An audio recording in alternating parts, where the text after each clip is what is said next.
Hello guys, ನಮ್ಮ WhatsApp ಅಲ್ಲಿ ಹರಿದಾಡುವಂತ mic ಅಂತ ಕರಿತಾ ಇದೀವಲ್ಲ, ಇದನ್ನೇ ಹರಿದಾಡುವ ಮೈಕ್ ಅಂತೇಳಿ ಕರೆಯೋದು.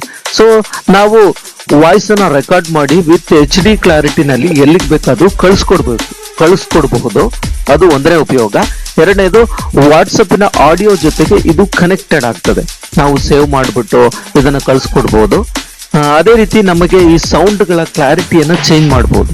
ಫಾರ್ ಎಕ್ಸಾಂಪಲ್, ಫಿಮೇಲ್ ಸೌಂಡ್ ಇರ್ಬೋದು, ಮೇಲ್ ಸೌಂಡ್ ಇರ್ಬೋದು, ಅದೇ ರೀತಿ ರೋಬೋಟ್ನ ಸೌಂಡ್ ಇರ್ಬೋದು, ಅದೇ ರೀತಿ ಕರೋಕೆಗಳನ್ನು ಚೇಂಜ್ ಮಾಡೋದಿರ್ಬೋದು. ಈ ರೀತಿಯ ಬಹಳಷ್ಟು ಚಂದ ಇರುವಂತಹ ಆಡಿಯೋಗಳನ್ನ ರೆಡಿ ಮಾಡಿ ಅವುಗಳನ್ನ ಇಲ್ಲಿಂದನೇ ಕಸ್ಟಮೈಸ್ ಮಾಡಿ ನಾವು ವಾಟ್ಸಪ್ ಮುಖಾಂತರ ನಮ್ಮ ಗೆಳೆಯರಿಗೆ ನಾವು ಕಳಿಸ್ಕೊಡ್ಬಹುದು. ನೋಡಿ, ಈ ರೀತಿ ಅದರ ಕ್ಲಾರಿಟಿಗಳನ್ನ ಹೆಚ್ಚು ಕಡಿಮೆ ಮಾಡಬಹುದು. ಅದೇ ಇದರಲ್ಲಿರುವಂತಹ ವಿಶೇಷತೆ ಅಂತ. ಸೊ ಇದನ್ನ ನಾವು ವಾಟ್ಸಪ್ಪಿನ ಮೈಕ್ ಅಂತ ಕರಿಬಹುದು. ಅದೇ ರೀತಿ ಇತರ ಪ್ಲಾಟ್ಫಾರ್ಮ್ ಅಲ್ಲೂ ಕೂಡ ಇದನ್ನ ಬಳಸ್ಕೊಳ್ಬಹುದು. ಇದ್ರಲ್ಲಿ ಮಾತ್ರ ಅಲ್ಲ, ಫೇಸ್ಬುಕ್ ಅಲ್ಲಿ ನಾವು ವಾಯ್ಸ್ ಕಮೆಂಟ್ಸ್ ಗಳನ್ನ ಕಳಿಸ್ತೀವಲ್ಲ, ಅಲ್ಲೂ ಉಪಯೋಗಿಸಬಹುದು.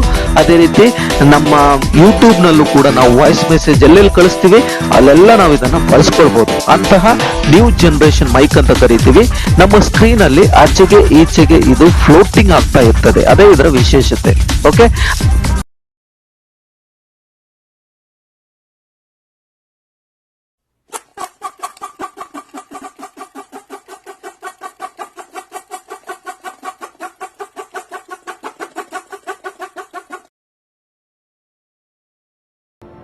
ಗೈಸ್, ಹಾಗಾದ್ರೆ ಈ ನ್ಯೂ ಜನರೇಷನ್ ಮೈಕ್ ಯಾವ ರೀತಿ ವರ್ಕ್ ಆಗ್ತದೆ ಅಂತೇಳಿ ನೋಡೋಣ. ಇದನ್ನ ಪ್ಲೇಸ್ಟೋರ್ ನಲ್ಲಿ ಹುಡುಕಿದ್ರೆ ಸಿಗ್ತದೆ. ವಾಯ್ಸ್ ಎಡಿಟರ್ ಅಂತೇಳಿ ಕರಿತೀವಿ. ಅಥವಾ ನನ್ನ ಡಿಸ್ಕ್ರಿಪ್ಷನ್ ಬಾಕ್ಸ್ ಅಲ್ಲಿ ಲಿಂಕ್ ಹಾಕಿದ್ದೀನಿ, ಅದನ್ನು ಉಪಯೋಗಿಸ್ಬಿಟ್ಟು ನೀವು ಡೌನ್ಲೋಡ್ ಮಾಡ್ಕೊಳ್ಬಹುದು. ಸೊ ಇದು ಹೇಗೆ ಅಂತ ಹೇಳಿದ್ರೆ, ಇದರ ವಿಶೇಷತೆ ಇಷ್ಟೇ. ಒಂದು ವಾಯ್ಸ್ ಅನ್ನ ನಾವು ರೆಕಾರ್ಡ್ ಮಾಡಬಹುದು. ಎಷ್ಟೊತ್ತು ಬೇಕಾದ್ರೂ ರೆಕಾರ್ಡ್ ಮಾಡ್ಬೋದು. ಕೆಲವರು ವಾಯ್ಸ್ ನ ರೆಕಾರ್ಡ್ ಮಾಡ್ಬಿಟ್ಟು ಯೂಟ್ಯೂಬ್ಗೆ ಕ್ರಿಯೇಟರ್ ಆಗಿ ಎಲ್ಲ ಬಳಸ್ತೀವಲ್ಲ, ಅಂತವರಿಗೆ ಬಹಳಷ್ಟು ಹೆಲ್ಪ್ ಆಗ್ತದೆ. ಇದು ಒಳ್ಳೆ ಕ್ಲಾರಿಟಿ ಇರುವಂತಹ ಸೌಂಡ್ಗಳು ನಮಗೆ ಸಿಗ್ತವೆ. ನಂತರ ಈಗ ನಾವು ಮಂಗಗಳ ತರ ಅವುಗಳ ವಾಯ್ಸ್ ಅನ್ನ ಚೇಂಜ್ ಮಾಡೋದಾದ್ರೆ, ಅಂದ್ರೆ ಸಣ್ಣ ಮಕ್ಕಳೆಲ್ಲ ಮಾಡ್ತಾ ಇರ್ತೀವಲ್ಲ, ಆ ರೀತಿ ವಾಯ್ಸ್ಗಳನ್ನ ಚೇಂಜ್ ಮಾಡಿ, ಫಾರ್ ಎಕ್ಸಾಂಪಲ್ ಫಿಮೇಲ್ ಸೌಂಡ್ ಆಗಿ ಮೇಲ್ ಸೌಂಡ್ ಆಗಿ ಇದನ್ನ ಕನ್ವರ್ಟ್ ಮಾಡೋದು, ಕಿಡ್ಸ್ ಸೌಂಡ್ ಮಾಡೋದು, ರೋಬೋಟ್ ಹೇಗೆ ಮಾತಾಡ್ತದೆ ಅಂತೇಳಿ ಕನ್ವರ್ಟ್ ಮಾಡೋದು, ಅಂತಹ ಸಂದರ್ಭಗಳೆಲ್ಲ ನಾವು ಇದನ್ನ ಬಳಸಬಹುದು. ಮತ್ತು ಇದನ್ನ ಶೇರ್ ಕೂಡ ಮಾಡಬಹುದು ಬೇರೊಬ್ಬರಿಗೆ. ಓಕೆ, ಸೊ ಅದು ಇದರ ಸ್ಪೆಷಾಲಿಟಿ. ಇಲ್ಲಿ ಇನ್ನೊಂದು ಸ್ಪೆಷಾಲಿಟಿ ಅಂತ ಹೇಳಿದ್ರೆ, ಇದನ್ನ ಕಸ್ಟಮ್ ಅಂತೇಳಿ ಮತ್ತೊಂದು ಕೊಟ್ಟಿದ್ದಾರೆ. ಓಕೆ, ಕಸ್ಟಮ್ ಅಂತ ಹೇಳಿದ್ರೆ ಅದೇ ಇದ್ರ ತುಂಬಾ ಲೇಟೆಸ್ಟ್ ಆಗಿರುವಂತ ವಿಚಾರ ಇದು ಕಸ್ಟಮ್ ಅಂತೇಳಿ. ಸೊ ಇಲ್ಲಿ ಟೆಂಪೋಗಳನ್ನ, ಪಿಂಚ್ಗಳನ್ನ ಚೇಂಜ್ ಮಾಡಬಹುದು. ವಾಯ್ಸ್ ಇಂದು ಅಥವಾ ಹಾಡಿಂದು ಪ್ಯಾನಿಂಗ್ ಚೇಂಜ್ ಮಾಡಬಹುದು, 3D ರೊಟೇಟ್ ಮಾಡಬಹುದು. ಅದೇ ರೀತಿ ಈಕ್ವಲೈಸರ್ ಕೂಡ ಇದಾವೆ. ಈಕ್ವಲೈಸರ್ ನಲ್ಲಿ ಬ್ಯಾಂಡ್ ವಿಡ್ತ್ ಅನ್ನ, ಸೌಂಡಿನ ಬ್ಯಾಂಡ್ ವಿಡ್ತ್ ಅನ್ನ ಹೆಚ್ಚು ಕಡಿಮೆ ಮಾಡಬಹುದು. ಈಗ ಉದಾಹರಣೆಗೆ 660 ಹರ್ಟ್ಸ್ ನಿಂದ 770 ಹರ್ಟ್ಸ್ ವರೆಗೆ, 900 ಹರ್ಟ್ಸ್ ವರೆಗೆಲ್ಲ ಚೇಂಜ್ ಮಾಡ್ಕೊಳ್ಬಹುದು.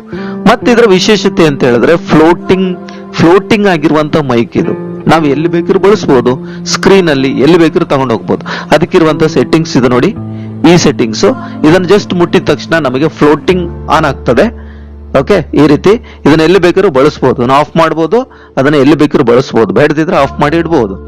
ನಂತರ ನಾವು ಈಗ ಫೇಸ್ಬುಕ್ ಅಲ್ಲಿ ಏನೋ ಹಾಡು ಕೇಳ್ತಾ ಇರ್ತೀವಿ, ಅಥವಾ ಯಾವುದೋ ಒಂದು ಕಮೆಂಟ್ ಮಾಡಬೇಕು ಅಂತ ಸಂದರ್ಭಗಳಲ್ಲಿ ಈ ಮೈಕ್ ಅನ್ನು ಉಪಯೋಗಿಸ್ಬಿಟ್ಟು ಒಳ್ಳೆ ಕ್ಲಾರಿಟಿಯಲ್ಲಿ ಮಾತಾಡಿ ಅದರ ವಾಯ್ಸ್ ಅನ್ನು ಚೇಂಜ್ ಮಾಡಿ. ಗರ್ಲ್ಸ್ ವಾಯ್ಸ್ ಅಲ್ಲಿ ಹಾಕ್ಬೋದು. ಇದನ್ನ ಅಲ್ಲಿ ವಾಯ್ಸ್ ಚೇಂಜ್ ಮಾಡಿ, ಮಾಡ್ಯುಲೇಟ್ ಮಾಡಿ, ಚೇಂಜ್ ಮಾಡಿ ಹಾಕ್ಬೋದು. ಸೊ ಅದೇ ಇದರ ವಿಶೇಷತೆ. ಸೊ ವಾಯ್ಸ್ ಮೆಸೇಜ್ಗಳನ್ನ ನೀವು ಎಲ್ಲೆಲ್ಲಿ ಕಳಿಸ್ತೀರಿ, ಫಾರ್ ಎಕ್ಸಾಂಪಲ್ ಫೇಸ್ಬುಕ್ ಇರ್ಬೋದು, ಯೂಟ್ಯೂಬ್ ಇರ್ಬೋದು, ವಾಟ್ಸಪ್ ಇರ್ಬೋದು, ಇಲ್ಲೆಲ್ಲ ಇದನ್ನ ಬಳಸಬಹುದು. ನಾನು ಇಲ್ಲಿ ಎಕ್ಸಾಂಪಲ್ ಆಗಿ ವಾಟ್ಸಪ್ ಅಲ್ಲಿ ತೋರಿಸಿದ್ದೀವಿ.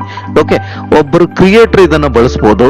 ಆಡಿಯೋ ಲೈಬ್ರರಿಯಿಂದ ಮ್ಯೂಸಿಕ್ ಅನ್ನ ಇಂಪೋರ್ಟ್ ಮಾಡಿಕೊಂಡು ಅದನ್ನ ಚೇಂಜ್ ಮಾಡಿ ಕರೋಕೆಯನ್ನು ಬಳಸ್ಬಿಟ್ಟು ನಾವು ಮಾತಾಡ್ಬೋದು. ಇಂತಹ ಫೆಸಿಲಿಟಿ ಎಲ್ಲ ಕೊಟ್ಟಿದ್ದಾರೆ.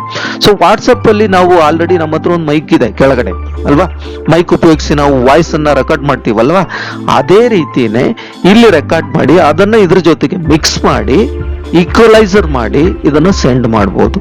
ಸೊ ನ್ಯೂ ಜನರೇಷನ್ ಇದನ್ನ ಬಳಸಬಹುದು. ಬಹಳ ಚೆನ್ನಾಗಿದೆ. ಎಲ್ಲಿ ಬೇಕಿದ್ರೆ ಇದು ವರ್ಕ್ ಆಗುತ್ತೆ. ಯಾವುದೇ ಫೋನಲ್ಲಿ ಕೂಡ ವರ್ಕ್ ಆಗುತ್ತೆ ಅಂತದ್ದು. ಸೊ ಇಷ್ಟ ಆದ್ರೆ